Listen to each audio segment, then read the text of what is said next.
ఆయనతో సినిమా చేస్తున్నామంటే ఇక్కడ సస్టైన్ అవ్వడానికి ఎన్ని ఇబ్బందులు దాటాల్సి వచ్చిందో మనందరికీ తెలుసు. ఆయనతో సినిమా చేస్తున్నాం అంటే మీకు ఫస్ట్ కలిగిన ఆ ఫీలింగ్ ఏంటి? అరే! అన్న గురించి అసలు నేను యాక్చువల్లీ చాలా ఎక్కువ మాట్లాడాలనుకున్నా. బట్ ఈ పీరియడ్ అనేది చాలా అంటే ఈ స్పేస్ అనేది చాలా చిన్నది. బట్ అన్న నాకొక్కడికే గాదు, చాలామంది యాక్టర్స్‌కు చాలా పెద్ద ఇన్‌స్పిరేషన్ అవుతారు. లైక్ ఇన్‌స్పిరేషన్‌గా తీసుకొని వచ్చేవాళ్ళు చాలామంది ఉన్నారు. అంటే అన్న స్టార్టింగ్ సినిమాలో చాలామంది చూసుకొని అంటే ఏ విధంగా రిసీవ్ చేసుకున్నారో ఆ విధంగా రిసీవ్ చేసుకున్నారు గానీ, నేను ఆయనతో కలిసి పనిచేశా గదా! ఎందుకంటే ఫస్ట్ ఫిల్మ్ నేను రాజేంద్ర ప్రసాద్ గారితో కలిసి పనిచేశా. ఆయన ఎంత పెద్ద లెజెండరీ యాక్టర్ అనేది తెలుసు. ఆ ఎక్స్‌పీరియన్స్ ఎంత బావుందో, ఈ ఎక్స్‌పీరియన్స్ గూడా అలానే ఉంది. అన్నతో పనిచేయడం. నిజంగా సెట్‌లో అన్నతో పనిచేయడం, ఆయన పర్ఫెక్షన్ గూడా అన్న పర్ఫెక్షన్ అయితే చాలా బాగుంది. కొన్ని సార్లు నేను సీన్ పేపర్ తీసుకొని అన్న క్యారవాన్‌లోకి వెళ్ళేవాడిని. అన్న ఈ సీన్ ఎలా చేద్దాం? ఏం చేద్దాం? అంటే మా కాంబినేషన్ బాండింగ్ వర్కౌట్ అవ్వాలి కదా! Being a like upcoming actor నాకు ఎక్స్‌పీరియన్స్ చాలా తక్కువ కాబట్టి డెఫినిట్‌గా అన్న హెల్ప్ తీసుకున్నాను. అన్నతో పనిచేయడం చాలా గ్రేట్ ఎక్స్‌పీరియన్స్. సంపూర్ణేష్ గారు, మీ విషయానికొస్తే ఇంతకాలం సంపూర్ణేష్ బాబు సినిమాలంటే మనకి ఒక రకమైన కామెడీ సినిమాలు, అది ఒక రకమైన ట్రీట్మెంట్‌తో వచ్చే సినిమాలుండేవి. బట్ ఇందులో మాత్రం ఒక జెన్యూన్ ఎమోషన్ కనిపిస్తుంది. సో ఈ రకమైన సినిమాలు చేసేటప్పుడు ఈ క్యారెక్టరైజేషన్‌లో మీకు ఏదైనా కష్టం అనిపించిందా? ఆ కష్టమేమో అనిపించలే. ఎందుకంటే నన్ను గైడ్ చేయడానికి ఒక డైరెక్టర్ ఉంటాడుగా. ఓకే. ఆయన ఒక్కసారి కాదు కదా, ఒకటికి 10 సార్లు. బట్ మార్టిన్ లూథర్ కింగ్ అయినా సేమ్, ఇదైనా సేమ్. మోహన్ గారు డైరెక్టర్, ఆయన చెప్తున్నాడు ఫస్ట్. అంటే మనకు స్టోరీ డిస్కస్ చేసినప్పుడు ఒక 4-5 సిట్టింగ్లు కూర్చున్నప్పుడు ఆయన చెప్తుండే, భయ్యా వద్దు భయ్యా అదొద్దు, అసలు ఆ షేడ్ వద్దు మనకు, ఆ సంపు వద్దు, మాకు ఇంకో సంపు కావాలి, ఒక బ్రదర్ సంపు కావాలి. ఇప్పుడు నువ్వు మా అందరికి పెద్ద అనుకోని క్యారెక్టర్ అయ్యి అంటుండే, ఈ టీంకే నువ్వు పెద్ద, నువ్వు సినిమా కాదు, మేమంతా మీ తమ్ముళ్ళం అనుకున్నట్టుగా ఆ వెయిట్ ఉండాలి భయ్యా అని. ప్రతి సీన్కు ముందు కొంచెం ఎక్కడన్నా నేను డైలాగ్ చెప్పినప్పుడు కొంచెం ఆర్టిఫిషియల్ అనిపించిన వద్దన్న, అది డ్రామాటిక్గా ఉంది, వద్దు మామూలుగా జనరల్గా. అంటే నీ కథ కూడా అలాగే ఉంటుంది. అమ్మ నాన్న తమ్ముడు ఓ మేనమామ వీడు సోడాల దందా అంటే అది జీవనం, దాని మీద ఇవన్నిటినీ మెయింటైన్ చేయాలి. అది కావడానికి ఆ క్యారెక్టర్ నిజంగా రేపు సినిమా చూసిన తర్వాత మా సంపు ఇలాంటి క్యారెక్టర్లు కూడా చేస్తాడా అని అనుకోవడానికి మెయిన్ మోహన్ గారే దానికి నేను చెప్పాను. అండ్ నాకు తెలిసి మీరు ఈ క్యారెక్టర్ చేయడానికి మీకు ఒక ఇన్స్పిరేషన్ ఆల్రెడీ ఉన్నారు, మీ బ్రదర్. మీరు చిన్నప్పుడు ఎన్ని ప్రాబ్లమ్స్ ఫేస్ చేశారు, ఎన్ని స్ట్రగుల్స్ దాటారు. అప్పుడు మీ అన్నగారు వెళ్ళి ఒక వర్క్ నేర్చుకుని వచ్చి ఊర్లోకి వచ్చి షాప్ పెట్టడం, ఆ తర్వాత మీ లైఫ్ స్టైల్ మారడం, ఆయనే మీ చేత ఒక షాప్ పెట్టాడు. ఎందుకంటే మీ జర్నీ వెనకాల మీకంటూ ఒక అన్న ఉన్నారు.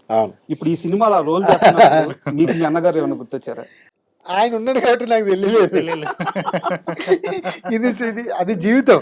ఆయన ఉన్నాడు కాబట్టి మనకు కొంచెం లేట్ అయినా ముందైనా ఏమన్నా ఒక అన్నున్నాడు అన్నట్టు ఉంటుండే. ఇది సినిమా కాబట్టి అది ఎప్పుడు రాలే. కానీ నాకంటూ సపరేట్ క్యారెక్టర్, నాదంటూ సపరేట్ జోన్, నాదంటూ సపరేట్ మైండ్ సెట్, ఇలా కావాలి అని చేయించుకున్నాను. అండ్ మీ విషయానికి వస్తే సంతోష్ గారు, ఫస్ట్ సినిమాకు మీకు మంచి అప్లాజ్ అయితే వచ్చింది. అండ్ రివ్యూస్ కూడా, రేటింగ్స్ కూడా మంచిగా వచ్చింది సినిమాకి. అండ్ నెక్స్ట్ ప్రాజెక్ట్ దీన్నే ఫైనల్ చేసుకోవడానికి కారణం ఏంటి? దీన్నే ఫైనల్ చేసుకుంటే బేసిక్గా నేను కంటెంట్ మీద ఎక్కువ ఫోకస్ చేస్తానండి. బట్ ఎమోషన్ లేని స్క్రిప్ట్ అయితే నేను చూస్ చేసుకోను. బేవర్స్ తర్వాత యాక్చువల్లీ చిన్న సినిమాలు సెటప్లన్నీ వచ్చాయి.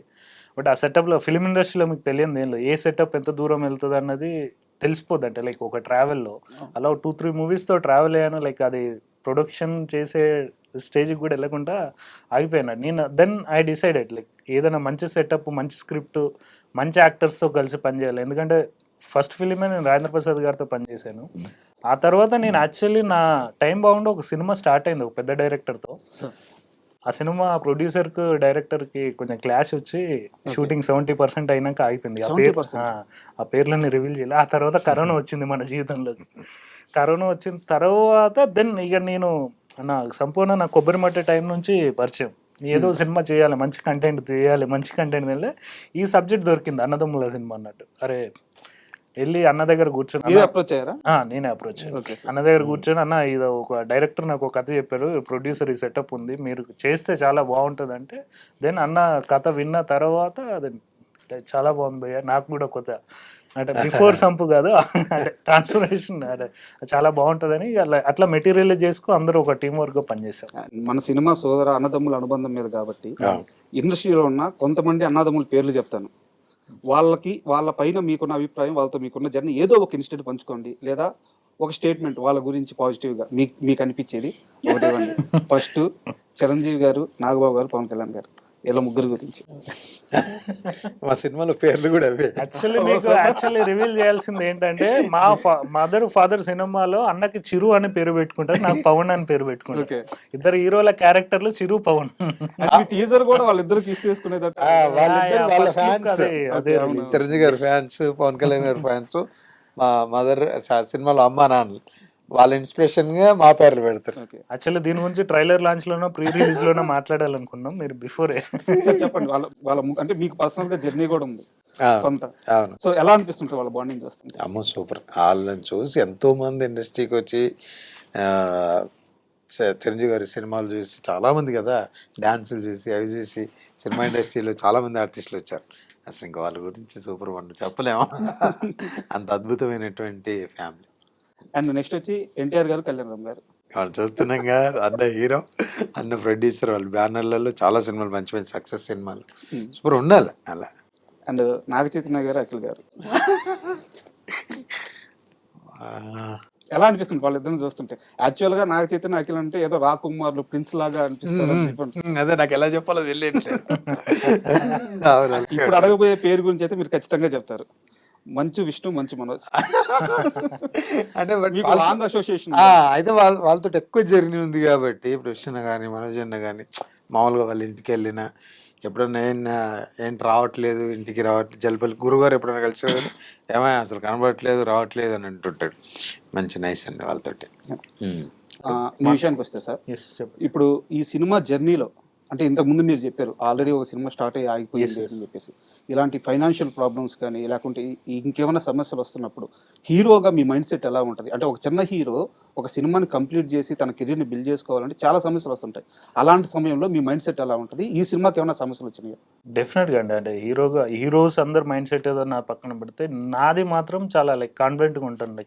ఏదైనా ప్రాబ్లం వస్తే దాన్ని షార్ట్ అవుట్ చేయడానికి భుజాన్ని వేసుకొని మోయడానికి అయితే 100% ఉంటాను. బట్ దానికి అన్ని సిచ్యువేషన్స్ సహకరించాలి కదా. సో మనం ఒక్కరమే లీడ్ చేద్దామంటే కుదరదు. బట్ ఫిలిం ఇండస్ట్రీ గురించి మీరు చాలామందిని ఇంటర్వ్యూస్ చేసి ఉంటారు, చాలామందితో ఇంటరాక్ట్ అయి ఉంటారు కాబట్టి ఫిలిం ప్రొడక్షన్, ఫిలిం స్టార్ట్ అయిన నుంచి రిలీజ్ వెళ్ళే వరకు డెఫినెట్గా ప్రాబ్లమ్స్ వస్తాయి. ఆ ప్రాబ్లమ్స్ షార్ట్ అవుట్ చేయడానికి ఒక టీం కరెక్ట్గా ఫామ్ కావాలి.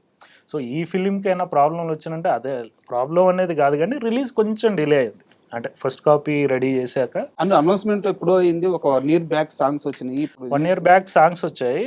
యాక్చువల్లీ రిలీజ్ చేయాలి, ఇప్పుడున్న మార్కెట్ ప్రకారం ఉంది కదా సిచ్యువేషన్, ఇప్పుడు ఓటీటీ మార్కెట్ కానీ. సో దీన్ని అన్ని క్లోజ్ చేసుకు దానికి బిఫోర్ ఇప్పుడు అన్నది మార్టిన్ లూథర్ కింగ్ అని ఒక ఫిలిం రెడీ అవుతుంది అదే టైంలో. ఆ ఫిలిం తర్వాత వస్తే బాగుంటుంది అన్న టైంలో మేము ఒక 6 months పుష్ చేసాం. దాని తర్వాత మంచి టైం సమ్మర్కి వచ్చేద్దాం అన్న దాంట్లో హోల్డ్ అయి ఉండి ఇప్పుడు వస్తుంది.